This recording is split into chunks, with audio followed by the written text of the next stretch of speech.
This is part 2 of another collaboration with Isaac Arthur. To see part 1 of this collaboration and links to our previous collaboration about the concept of uplifting, check out the end screen of this video or in the description below. In part 1, Isaac covered the idea of the Fermi paradox and how it may come to an eventual end, not because of alien civilizations, but our own colonization of the galaxy and what might result from that. In essence, as Isaac covered, our colonies would rapidly diverge until they no longer recognized each other as having once been the same species. Perhaps in time they might even forget that they were ever related.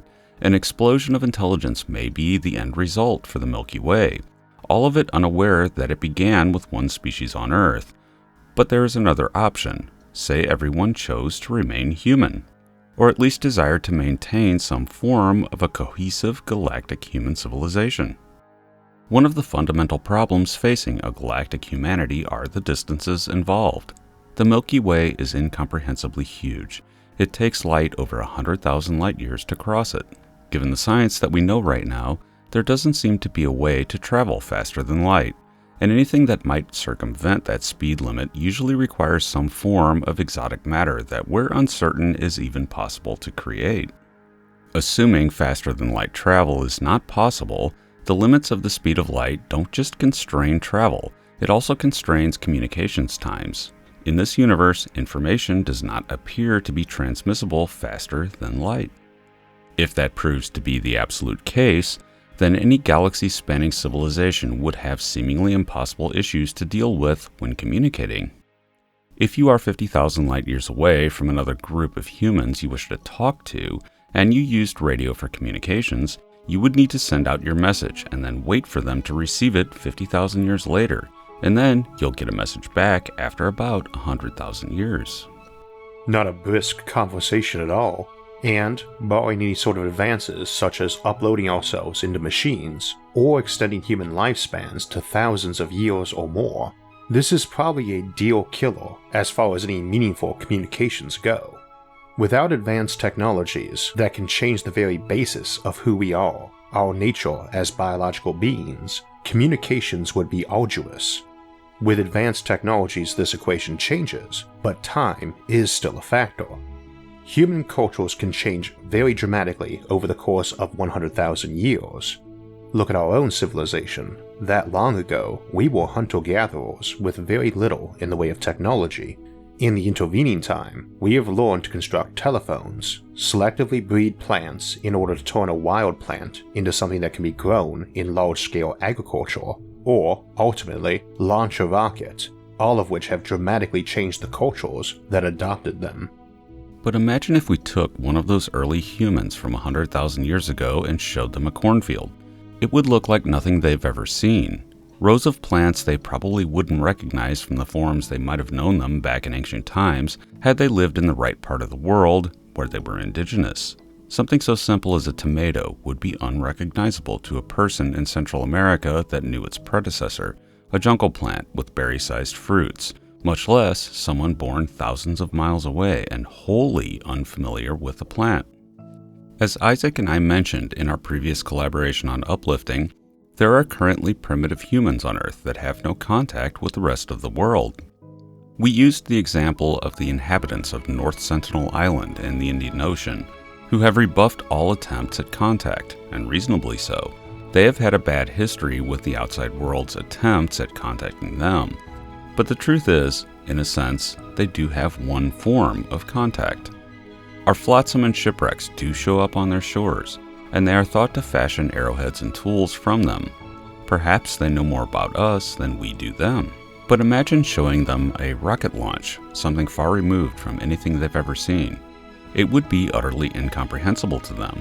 Or take our antibiotic drugs that cure illnesses that they might have considered absolutely fatal. Would they consider them magic? We simply would not be able to communicate to that person just what the rocket or an antibiotic is because we are so culturally divergent. And that's assuming you can even understand their language. Language tends to diverge when contact between peoples that speak it become isolated from one another. An example here would be the Roman Empire. While that empire was never completely culturally homogeneous, they had ethnic groups and local dialects, in fact huge portions of it spoke Greek, In the West, large parts of it spoke Latin, but by the time of the end of the Western Roman Empire, that Latin had begun to diverge locally and become what is now modern French, Italian, Spanish, Portuguese, and Romanian. It was only a matter of centuries before separation caused distinct, standalone languages to form out of Latin. In an age of technology, this does not happen so rapidly because of how interconnected everything becomes. But when one introduces the level of separation you would have on a galactic scale, this all may become a problem again, and languages between colonies may begin to diverge quickly. At some point, they will no longer be mutually intelligible, and with enough time could become indecipherable. So how do cultures separated by tens of thousands of years in time understand each other at all? The only way would be some form of intentional social cohesion built in from the start. But worse off than language is any hope of galactic governance over a distance. You can't wait 10,000 years for a legal ruling or political directive from Earth. Or worse, you can't wait for funding from Earth to arrive to cover your emergency asteroid deflection project. As a result, it's hard to envision any kind of empire that could ever span a galaxy, but rather a rule where all governance must necessarily be local. But with that comes varied laws, where chewing gum might be illegal on one world, or may be compulsory on another world that manufactures chewing gum. We see this here on Earth, where every country has different laws, some of them very different from one another. But then, there have in the past been attempts to create law codes that cover multiple lands, such as English common law, or the various imperial legal codes of the past. This could hypothetically be applied to a galactic humanity where certain situations, such as uplifting animals to be more intelligent, is banned galaxy-wide for ethical reasons. Or the creation of dangerous machine superintelligence, which might then threaten the entire galaxy should anyone create it. Perhaps there are technologies so dangerous that such a system to control them must be put into place, making some form of contact an imperative. Perhaps this could be accomplished through a network of von Neumann probes that wander the galaxy performing inspections for some central authority. Perhaps they sit in all human systems from the moment the colony is established in order to EMP that civilization back to the Stone Age should they try to pursue certain banned technologies. Such a probe could also serve as a kind of galactic law code, along with preserving an official language.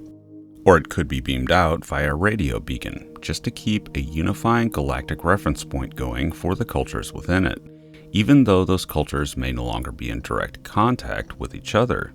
You might position many such beacons at strategic intervals, so that the entire galaxy is covered to act as a sort of galactic constitution that's set during the period of initial colonization, and then adhered to indefinitely once the colonies have matured. That might help to prevent dangerous technologies from arising. But what of wars between the human colonies?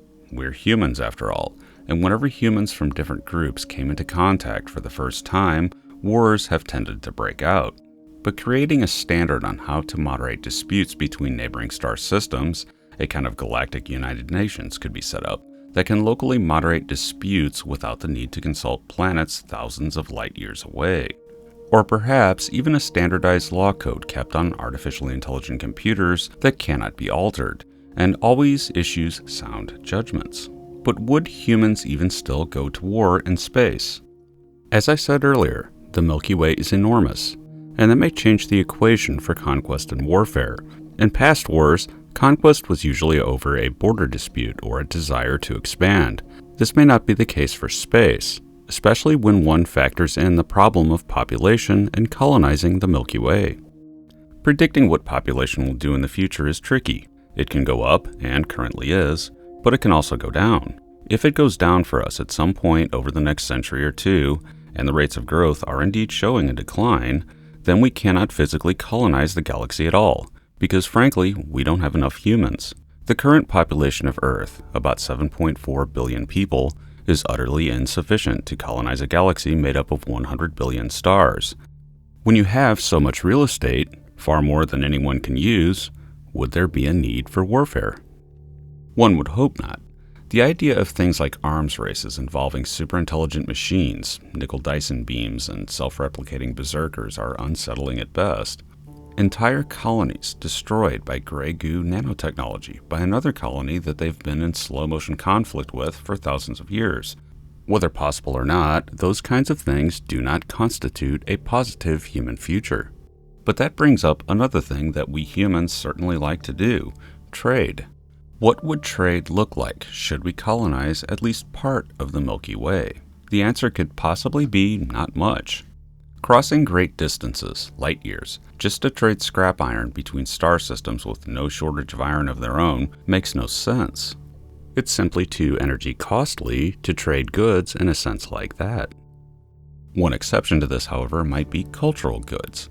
If someone were wealthy enough and wanted a certain painting or object from another human colony and was willing to pay tremendously for it, it can hypothetically be done, of course. But real trade would likely remain confined to the transmission of information, perhaps newly developed technologies, or the schematics for the latest asteroid blaster from a colony a few tens of light years away. Future trade could be more about what an object means rather than what it's made of. But what facilitates that trade? Would that information flow freely, or would you have to maintain an electronic currency system so people can obtain the latest galactic bestsellers and be sure the author is paid? What would back that currency? Or would it simply be a fiat currency backed by the governments of the colonies? Or, should population end up being an issue, do we ultimately choose to be a stay-at-home civilization, colonizing only the solar system itself, either because there is no need to do more, such as if our population were low, or that it's simply too daunting of a task to colonize much past a few close star systems? In that sense, the solution to the Fermi paradox is simply that alien civilizations never need to become Kardashev Type 3 civilizations that are easily visible.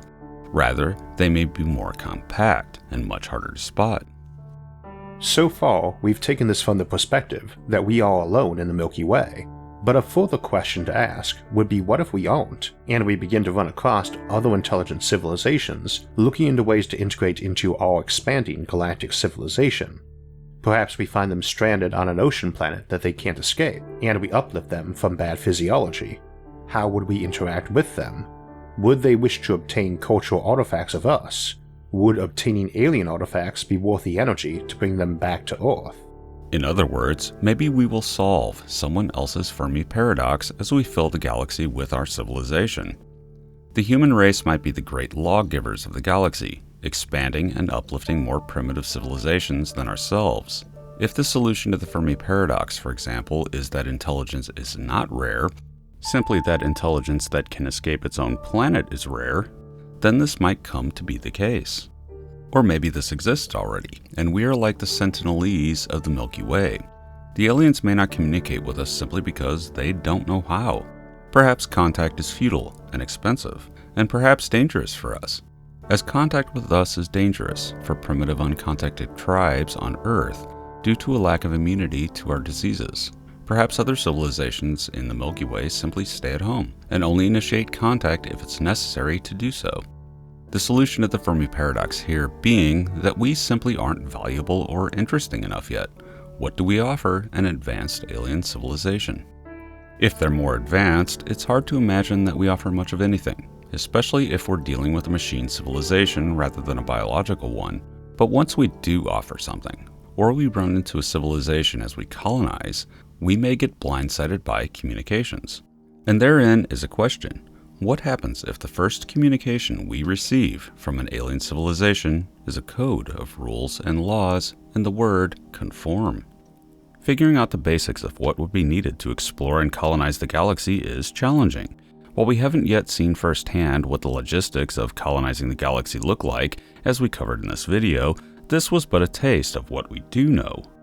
For a more in-depth look at the realities of exploring and eventually colonizing suitable exoplanets, I'd recommend the course Astronomy: Worlds Beyond Earth over at brilliant.org, where you will learn in depth through exercises how to calculate and determine the habitability zones around stars where Earth-like planets suitable for human colonization might lie, and exercise and improve your math skills in the process. You'll also learn how astronomers discover exoplanets in the first place, by exploring the transit method and looking for the gravitational wobbles planets produce on their parent stars, And finally, a segment covering the basics of interstellar travel to help you get a better feel for the realities of exploring and colonizing the Milky Way.